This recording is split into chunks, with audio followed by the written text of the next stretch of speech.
చేసి నీ లెక్క మనకు ఇస్తాడు. మరి భగవంతుడు కూడా మనం ఇక్కడ ఏమిటి వచ్చినామో భగవన్ నామ స్మరణ చేస్తున్నామంటే మనం ఒక కూలి చేస్తున్నామని అర్థం. దీన్ని మనము భగవంతుని దగ్గర ఒక సేవ చేస్తున్నామని అర్థం. మరి భగవంతుని దగ్గర మొత్తం లెక్క ఉంది. అయితే నిలనాడిస్తే ఇప్పుడు మనం బొంబాయి ఉంటాం కదా, నిలనాడిస్తే మన ఉప్పుకు నూనెకు ఖర్చులకు కావాలి కదా, ఖర్చు మందం ఇస్తారు. బొంబాయి అయినా కూడా ఖర్చు మందం మనం ఉప్పు తెచ్చుకునికే, నూనె తెచ్చుకునికే, బట్టలు తెచ్చుకునికే ఖర్చు మందం ఇచ్చి మిగతా అమౌంట్ అంతా లెక్క చేసి వచ్చేటప్పుడు ఇస్తాడు. మరి భగవంతుడు కూడా మనం ఏం చేస్తామో, మనం ఎప్పుడైతే ఈ హనుమాన్ చాలీసా చదువుతున్నామో మన ఖర్చు మందం ఇస్తా ఉంటాడు. మనకు రోడ్డు రాకుండా చూస్తూ ఉంటాడు, బట్టలకు రోడ్డు రాకుండా చూస్తూ ఉంటాడు, మన పిల్లలకు రోడ్డు రాకుండా చూస్తూ ఉంటాడు, మన పిల్లల చదువులకు కూడా తక్కువ పడకుండా చూస్తూ ఉంటాడు, మన ఖర్చు అంతా మనకి ఇస్తూ ఉంటాడు. అది చివరికి లాస్ట్ మొత్తం లెక్క ఇది ఏముందో పక్కా పేరుస్తాడు. ఇది పక్కగా శాస్త్రంలో ఉన్నమాట. అదే మనము ఎందుకు భగవాన్ నామ స్మరణ చేయాలి, ఎందుకు భగవంతుని స్మరించాలంటే చూడండి, మనం ఉన్నాం. ఇప్పుడు మన పిల్లలకి ఏం చేస్తామంటే అరే జర ఈత నేర్చుకుంటే బాగుండే అని అంటాం. ఈత ఎందుకు నేర్చుకోవాలి ఒకసారి చెప్పండి. ఈత ఎందుకు నేర్చుకోవాలంటే పొరపాటున మన పిల్లలు వాగులోకి కానీ లేకుంటే బావి దగ్గరికి కానీ లేకుంటే గుంత దగ్గరికి కానీ కాలు జారి పడిపోతే ప్రమాదం జరగకుండా ఉండాలని చెప్పేసి ఈత నేర్పుతాం పిల్లలకు. మరి ఆ ఈత ఎందుకోసం నేర్పుతున్నా అంటే తన యొక్క రక్షణ కోసం ఈత నేర్పుతా ఉన్నాం. మరి మనం అందరం కూడా ఒక ప్రమాదంలో ఉన్నాం. ఇక్కడ ఉన్నటువంటి వాళ్ళం అందరము ఈ సమాజంలో ఉన్నటువంటి వాళ్ళందరూ ప్రమాదంలో లేను అని కూడా ఒక పేరు చెప్పండి ఒకసారి. నేను ప్రమాదంలో లేను, నాకు ఏ ప్రమాదము జరగది, నేను సురక్షితంగా ఉంటా, నేను సురక్షితంగా 100 ఏళ్ళు బతుకుతా అన్నటువంటి ఎవరైనా పురుషుడు గాని స్త్రీలు గాని నేను తప్పకుండా 100 ఏళ్ళు బతుకుతా, నాకు ఎలాంటి ప్రమాదం జరగదు అని గట్టిగా చెప్పేటోళ్ళు ఎవరైనా ఉన్నారా? ఎవరు కూడా లేరు. ఏ క్షణంలో ఏం జరుగుతుందో తెలియదు. రేపు ప్రమాదం మనం నూతిలో మన ఈత ఎట్లయితే నేర్చుకుంటున్నామో మనకు కూడా ప్రమాదం పొచ్చి ఉన్నది. కోడకలు పోయినోడు ఇంటికి వచ్చిన ఆరపత్తి లేదు, చేతికాడు ఉన్నోడు ఇంటికి వచ్చిన ఆరపత్తి లేదు, తెల్లారి బతుకాడా అన్నది కూడా మనకు గ్యారంటీ లేదు. అందుకే మనకి ఎప్పుడు ఏ సమయంలో ప్రమాదం పొంచి ఉన్నదో తెలియదు. కాబట్టి ఇప్పటి నుంచి మనం భగవన్ నామ స్మరణ చేసినట్లయితే అది మనకు రక్షణ కవచం లాగా పనిచేస్తుంది. మరి తర్వాత చూడండి, మనం ఇక్కడ వచ్చిన వాళ్ళం అందరం ఉన్నాం.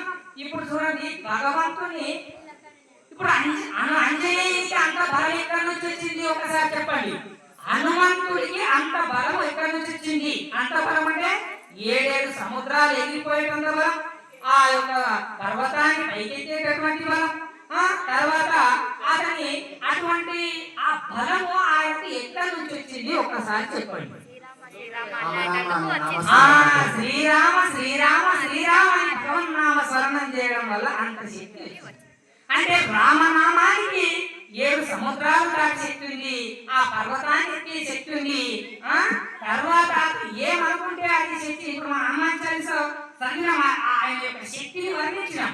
అంటే అంత శక్తి ఎక్కడి నుంచి వచ్చింది అంటే ఆ రామనామ స్మరణ చేయడం వల్ల వచ్చింది. మరి అదే రామనామ స్మరణ మనం చేస్తే మనకు రాదా అని నేను అడుగుతా ఉన్నాను. ఇప్పుడు అదే అతను చేసింది కదా, అదే రామనామ స్మరణ మనం చేస్తే మనకు రాదా? వస్తుంది. అంటే ఒక్క రామనామ స్మరణానికి అంత శక్తి ఉన్నది. మీరు ఇక్కడ వచ్చినటువంటి వాళ్ళు భక్త ప్రహ్లాద సినిమా ఎంతమంది చూసింది చెప్పండి ఒకసారి. భక్త ప్రహ్లాద సినిమా ఒకవేళ చూడకుంటే కూడా ఇప్పుడు అందరి దగ్గర ఫోన్లు ఉన్నాయి. భక్త ప్రహ్లాద అని కొట్టండి వస్తుంది. భక్త ప్రహ్లాద సినిమా చూడండి.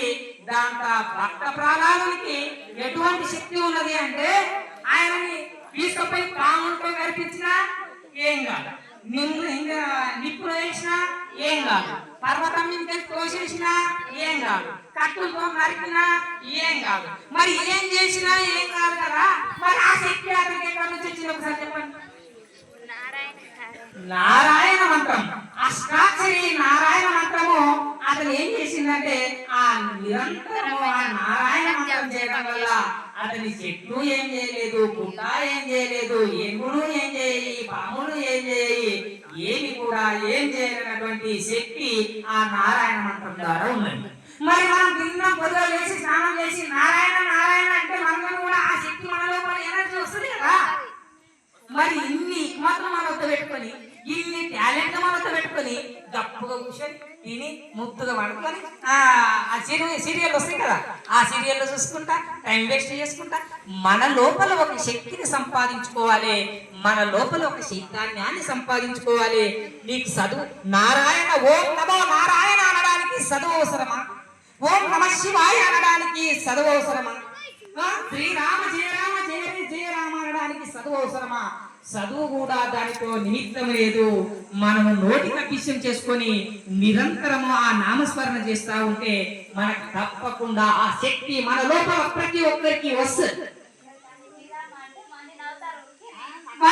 ఇప్పుడు నగటోడు ఎవరన్నామని ఇప్పుడు మనం వచ్చి హనుమాన్ చాలీసా చదివితే మంచిగా చదువుతున్నారు, వీళ్ళు మొత్తుగా చదువుతున్నారు, చాలా మంచిగా చదువుతున్నారు అంటారా?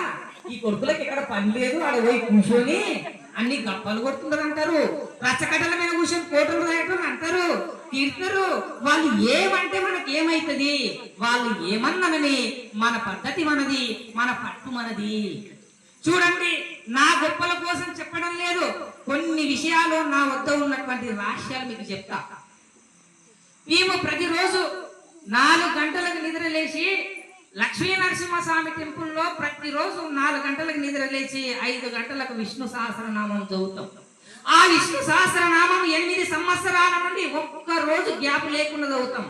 దేవుడు ఎందుకు లొంగడు అని నేను అడుగుతా ఉన్నా. దేవుడు ఎందుకు లొంగడు?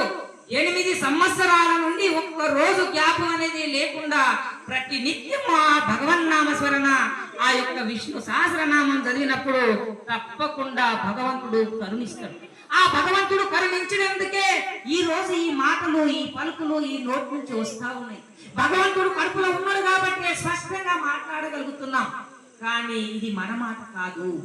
మరి ఇంకొక చూడండి, 86 వారాలైతే మేము తిరుపతి పోయిన 2 సంవత్సరాలు పోతే, ఫస్ట్ సంవత్సరం పోయినప్పుడు 3 వారాలు, సెకండ్ సంవత్సరం పోయినప్పుడు 3 వారాలు ఇస్తే ఒక్క వారం కూడా గ్యాప్ లేకుండా అటెండ్ అయినాం.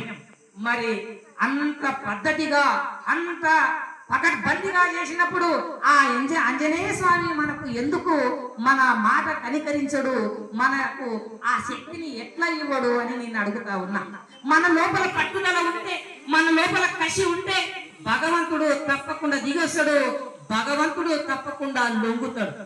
మన లోపల ఆ శక్తి లేనప్పుడు చూడండి, మనం ఏది చేసినా కూడా.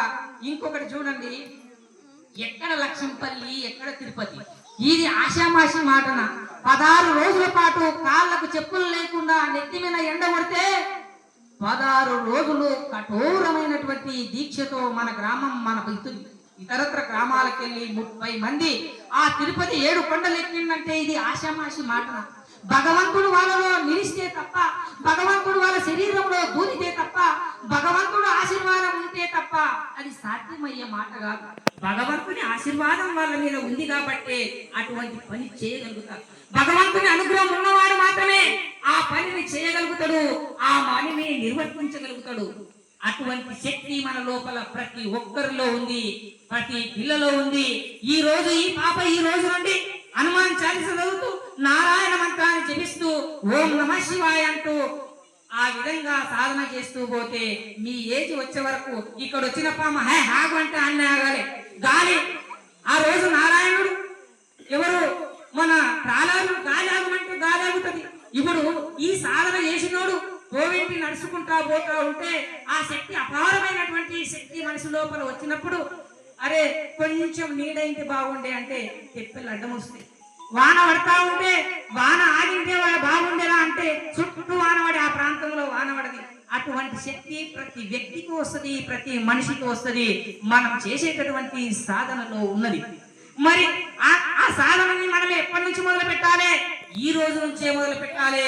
మీరు ఇంటికి వెళ్ళాలి, ఉదయం 4 గంటలకు లేవండి, ఇల్లంతా శుద్ధి చేసుకోండి, మన పూజా మందిరంలోకి వెళ్ళండి, ఈజీగా ఓం నమ శివాయ అనండి, ఈజీగా ఓం నమో నారాయణ అనండి.